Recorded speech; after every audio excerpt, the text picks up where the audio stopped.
Hey guys, Dimension Master Studios here, how y'all doing? So I'm sure as you guys know, when it comes to Ninjago, there are many episodes in Ninjago. Well over 100, and we are definitely nearing the 200 mark when it comes to the episodes. That is definitely a really big deal when it comes to Ninjago. And it gets to the point that when it comes to Ninjago, everyone obviously develops their own favorite and least favorite episodes. Hey, that's just something that happens when it comes to any TV show. But at the same time, it gets to the point that when people develop opinions on certain episodes, other episodes tend to go overlooked by the fan base. Mainly when it comes to episodes that are really good, but because of some reason or another, again, fans just tend to overlook these and don't consider the episode to be as good as what they think. Or at the same time, people do like this episode, but they don't give it the credit that it truly deserves, in my opinion. And so in today's video, I decided that I'm going to talk about what is, in my opinion, hands down, the most underrated episode in the entirety of the show. With that obviously being Last of the Formlings. This, in my opinion, by far is the best post-movie episode we have ever gotten. Easily the greatest Wild Rain episode we have ever gotten, and this is an absolutely phenomenal episode overall. And so why is that? Well, it's what I'm going to be going over in today's video, so let's get into this whole thing. So for starters, why do I consider this episode to be underrated? Well, it's for a few reasons in particular that are working against this episode. Two fairly obvious ones, the other two not as much. Let's start off with the two obvious ones. For starters, Last of the Formlings is an episode from Season 11. Secrets of the Forbidden Spinjitzu is by far considered to be the most hated season when it comes to the show, or at the very least, the most controversial season when it comes to the show, with a lot of differing opinions. Mainly a lot of positive stuff when it comes to the Ice chapter, negative stuff when it comes to the Fire chapter, but mainly negative overall when it comes to the fanbase, although luckily opinions have been changing on that, which, hey, I am honestly grateful for because I personally really like Season 11. But yeah, the fact that this is an episode from Season 11 definitely does not help out this episode, considering, again, how controversial this season is. The other fairly obvious fact is the fact that when it comes to this episode, it is one of the anime episodes. For those of you who don't know what I'm talking about, during Season 11, we got two anime episodes. The first one being the episode The Absolute Worst, which was a Fire chapter episode, which pretty much just showed some criminals talking about them going up against the ninja. And that episode, it really wasn't well received by the fanbase, and just the anime idea overall when it came to Ninjago was something that was heavily criticized when it was first revealed. And just a lot of people were really not happy about this. I myself personally was keeping an open mind about it until we actually got some more information on it. So, there was that. And then there was Last of the Formlings, which was the other anime episode that we got. And again, in my personal opinion, this was absolutely amazing and just one of the best episodes we've ever gotten. And we didn't see another anime episode all the way until Season 13 with the episode Dungeon Party, which in my personal opinion is one of the worst episodes in the show. Just, I really don't like it all that much, and it, by far, in my opinion, is the worst flashback episode we have gotten, but I'm going to talk about that when I eventually talk about my 10 least favorite episodes. So again, yeah, the fact that this was an episode from Season 11 and an anime episode really didn't help out this episode all that much, but there were two other factors that, in my opinion, were working against this episode. The first one is obviously the fact that this is a flashback episode, and this can more or less be considered to be a filler episode by fans, even though technically backstory episodes are not filler episodes when it comes to TV shows. In fact, in my personal opinion, when it comes to flashback or backstory episodes, they are actually some of the most important episodes when it comes to a TV show, because it allows us to learn more about a character or an event that happened in the past, the world that we are experiencing, and we just get a chance to see how things were like all this time ago. That's definitely something pretty interesting. And the other thing that was working against this episode is the fact that this was an episode focused on someone other than the ninja, with that obviously being the ninja ally Akita, who we were just recently introduced to, with that being in the previous episode, and technically all the way far back as the episode An Unlikely Ally. So again, in my opinion, that also is something that was working against this episode, considering people are probably going to be tuning in to watch Ninjago for the ninja, not other characters. Especially considering the fact that when it came to the Fire chapter, there were already a few episodes that were not focused on the ninja. And so again, that probably didn't help out this episode. But in my personal opinion, again, having an episode focused on a character other than the ninja was a really smart and well-done decision. And because in my opinion, this is just able to show how great the Wild Rain era is when it comes to the show.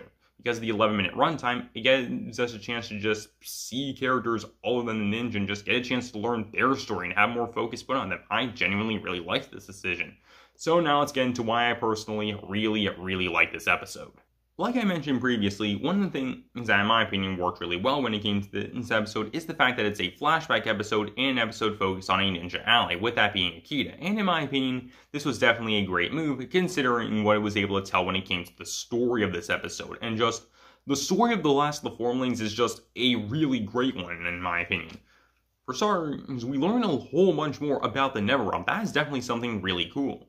And we learned that when it comes to the Netherrealm from Akita, actually, that the realm was originally lush and green prior to the events of the Eternal Winter. Meaning, there's entire other sides to this realm that we have never seen before, and not only that, it gives the Netherrealm a bunch of chance to just return in just a form we've never seen before. That's definitely something pretty cool. Plus, we also get a chance to learn more about the Formlings, this race of shapeshifters who we were just introduced to. That's definitely something pretty interesting. And plus we get a chance to see Akita and her older twin brother Kataru going through the choosing ceremony, which allows them to actually get their animal forms. That is definitely something pretty neat to see, honestly. And then we actually get a chance to see them get their Formling forms, or at the very least we get a chance to see Akita's, and I'm definitely going to be talking about that later. And then with the two of them having their Formling forms and they return back to their village, we get the absolutely devastating reveal that everyone in the village is frozen and is essentially killed, with Akita and Kataru being the only two exceptions. That is already definitely dark, but it gets worse when you remember the fact that when it comes to Akita's village, the attack was started by Vex, who was originally from the Formling tribe. He was attacking and killing his own people with no remorse, and he clearly did not care about what he was doing. He wanted this to happen.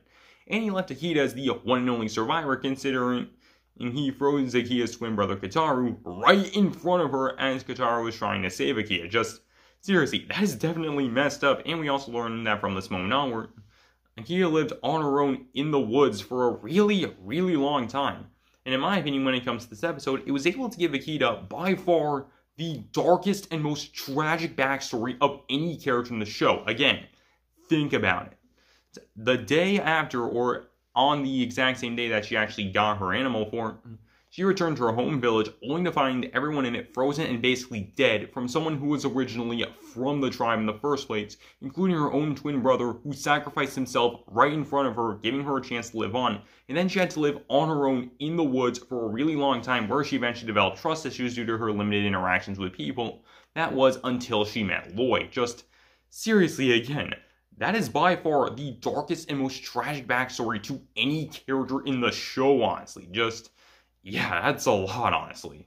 However, it's not just Akita's backstory that's really well done here. We also get a really well done backstory for Vex. This is all something really neat in my opinion.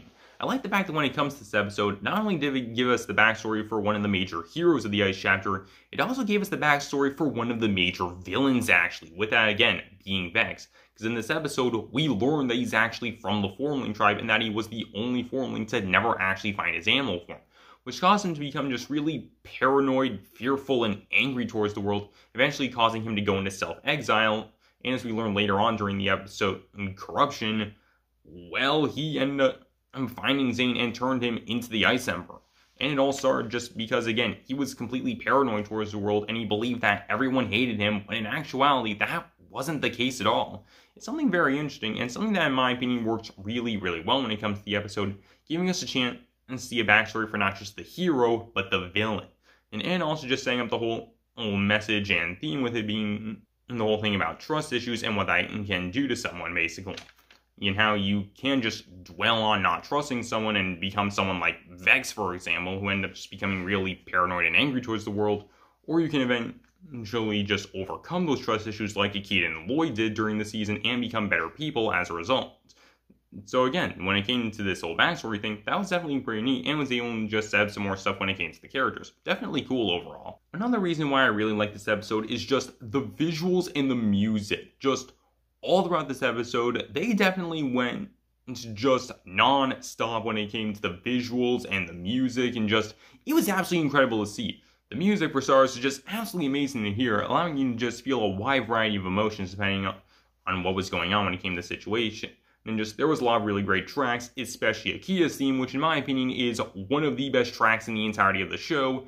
And then there's the visuals, which just, this episode, by far in my opinion, is the most visually beautiful looking Ninjago episode we have ever gotten. It looks absolutely phenomenal, honestly.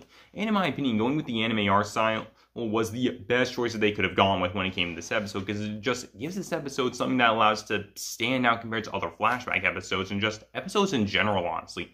And in my opinion, the 2D art style works absolutely incredibly when it comes to this episode. And in my opinion, if they went with the regular 3D art style, this episode would not have been as good as it is. And so again, 2D art style was definitely the correct direction to go with. And finally, and one of the biggest reasons why I really like this episode is because it's something that you may not pick up on initially, but in my opinion was worked really well into the episode, with it being a ton of moments that were done really well with just the visuals and the music telling the story with minimal to no dialogue.